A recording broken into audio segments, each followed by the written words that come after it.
Hello everyone, Mr. Nacho here, and today I wanted to bring you my original bow build that does insane amounts of damage. And just to be sure, I have been playing with my friend Dang It's Batman, and he has been playing a tank build, so he has been doing barely any damage, and on multiplayer it has been scaling the boss's health, and I've been able to put the bosses down one after the other. If you just stay after and watch the clips, you will be able to see how quickly they go down and what damage this build is capable of. It's absolutely insane. The build looks like this. The main archetype is Hunter with the Hunter's Shroud, and this is the key. Then we have the Invader and the Void Cloak. The Void Cloak is here because I like the bonus layer of protection, but you might as well just go for the Wormhole for bigger damage and more mobility. The reason I chose Invader is that it actually gives you 35% bonus damage if you have all 5 stacks of the Shark. Also, whenever you use the Relic, and we will use Relic whenever we can't hit a weak spot to keep our Shroud going, you reduce the threat generation so that the boss is less likely to attack you and the adds are less likely to attack you. This is very nice. And also after that you will leave a empowered decoy that lasts 5.5 seconds so that the boss has something else to attack as well. So this is a pretty safe build, especially combined with the Void Cloak. When it comes to the armor, I'm using the Realm Walker Beret, Bandit Jacket, Realm Walker Pantaloons, and High Noon Arm Guards. When it comes to the Relic, I'm using the Salvaged Heart with ranged crit chance, crit damage and ranged damage. When it comes to the bow, I've tried all of them. I've tried the Crescent Moon, I've tried the Royal Hunting Bow, and I've tried the Sagittarius.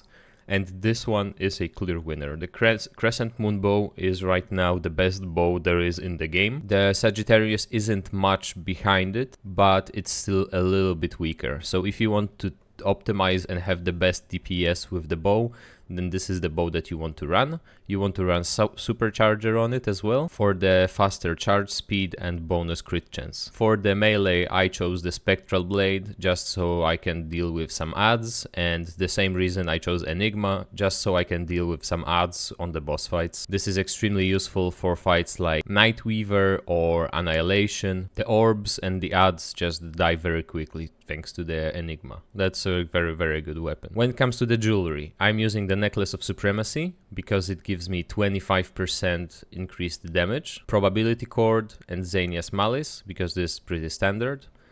Archer's Crest because we are using a bow and it increases not only the projectile speed but also decreases the weapon charge time, so we just charge our shots faster so we can shoot faster.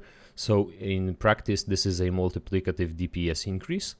And then we have the Faerin's Sigil. Right now it's not working as intended and it generates the mod power during the mod's activation. So you will be able to spam the mod for the Crescent Moon bow, which gives this incredible DPS. Once this is fixed, I would highly recommend just going for the Burden of the Follower because it increases the mod power generation by 50%.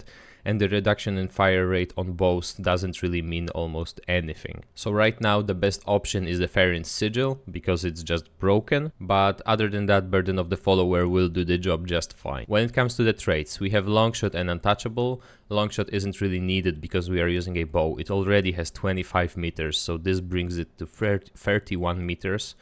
This is an overkill a little bit, but there is nothing we can do about it because Hunter is just unbeatable when it comes to the DPS, so we have to use it.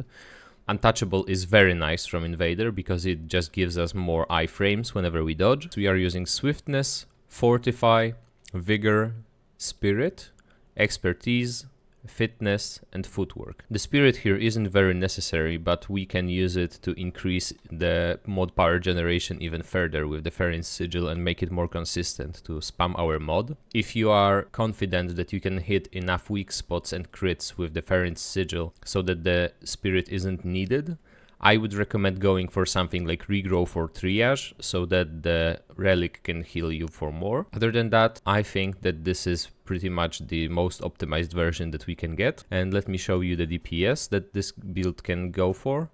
We will just have to stack our Shark stacks, pop our mod, and let's see.